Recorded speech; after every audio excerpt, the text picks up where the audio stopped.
92% dos votos apurados no Peru e parece que a coisa vai se tornando irreversível. Pedro Castilho, sindicalista, vai vencendo Keiko Fujimori e muito se deve a essa, não vou dizer uma certeza, mas pelo menos uma perspectiva de que esse é o quadro que vai levar a eleição, deve ser levado até o final, porque os votos vêm de uma região que tem as características de apoio a Pedro Castilho, a área rural, as áreas mais remotas e todo voto da parte mais urbana, todos os votos da parte mais urbana já estão apurados, ou na gigantesca maioria apurados. Vai se configurando um quadro, Cláudio Zaidan, do sindicalista Pedro Castilho ser o novo presidente do Peru. E houve uma definição muito interessante, Ronald. Se o Castilho ganhar, alguém disse que vai ser o primeiro presidente pobre do Peru. Que não tem dinheiro, nunca teve. É um professor sindicalista, né? Do Sindicato dos Professores. Ficou conhecido exatamente de manifestações dos professores. Mas é muito mais do que isso. É uma figura peculiaríssima, Pedro Castilho.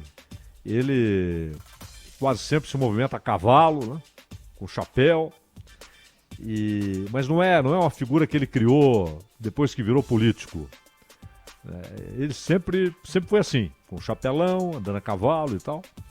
É um sujeito que conseguiu um apoio extraordinário nas montanhas, nos rincões, em lugares paupérrimos do Peru. E, ao mesmo tempo, assustou as grandes cidades peruanas. E em Lima, inclusive, a coisa chegou num ponto que alguns comerciantes decidiram fechar as portas e tal dos seus estabelecimentos, dizendo que se ele perdesse haveria vandalismo e tal, mas isso como ato eleitoral, para criar ainda mais terror, né, da figura do Pedro Castilho. E ao mesmo tempo, os programas de televisão com mais audiência no Peru fizeram campanha assim escancarada, desavergonhada pela Keiko Fujimori, filha do Alberto Fujimori. Ela que, inclusive, é denunciada.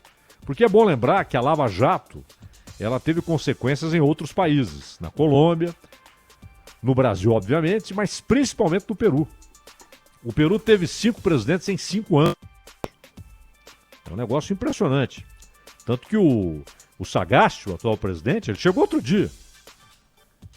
Foi presidente, um caindo atrás do outro. Houve até uma situação trágica, um suicídio do Alan Garcia.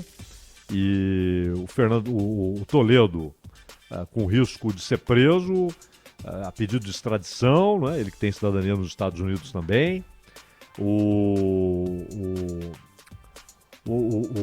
Malolanta também foi preso, a mulher dele foi presa. Então, os presidentes do Peru todos ficaram enrascados com investigações, muitas delas ligadas à Lava Jato.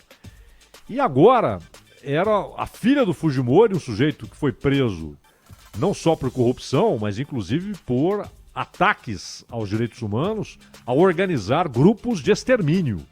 Esquadrões da morte foram montados no governo de Alberto Fujimori.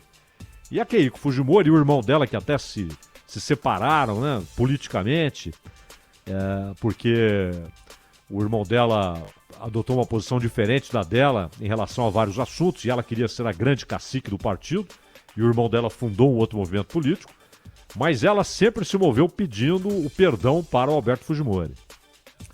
E tanto que ela passou a campanha atacando o Pedro Castilho, dizendo que ele vai tornar o Peru um país comunista e vai acabar com a democracia no Peru, e ao mesmo tempo pedindo desculpas, porque ela tem muitos inquéritos contra si por causa de corrupção.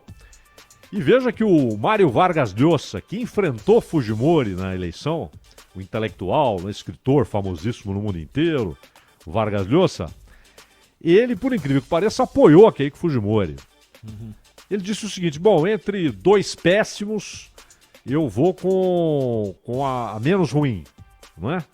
Mas foi muito esquisito, porque o antifujimorismo é uma marca do Vargas Llosa, que sempre apontou o fujimorismo como um movimento caudilhesco, né? Uma autocracia do Alberto Fujimori, que inicialmente foi recebida por muita gente na América do Sul como algo novo, Ele fechou a Corte Suprema, substituiu os juízes, combateu duramente o Sendero Luminoso, que é um grupo terrorista, isso indiscutivelmente um grupo terrorista, o Sendero Luminoso. Então, só que depois ele passou a atacar, inclusive, populações pobres, né, com aqueles esquadrões da morte, e tudo era motivo para a ação daqueles esquadrões. Há inclusive denúncias de esterilização forçada de mulheres, coisas terríveis, contra a população indígena também, muitas denúncias sérias contra o Fujimori. E de repente o Vargas Llosa aparece dizendo que apoia Keiko Fujimori, muito esquisito. É o pavor que ele tem da figura do Pedro Castilho. Só que é o seguinte, a esquerda sul-americana não apoia o Pedro Castilho. Isso é que é esquisito. Sabe por quê, Ronald? Porque o Pedro Castilho é um sujeito que fala de economia. Não é? Ele fala em mudar a sociedade e mudar em direção à justiça social, a melhorar a situação da população miserável no Peru. E ao mesmo tempo ele é um conservador em costumes. Não é? Ele fala em estatizações, em recuperação do papel do Estado, mas ele é um sujeito conservador em relação a assuntos que são tratados aí como pauta de costumes, não é?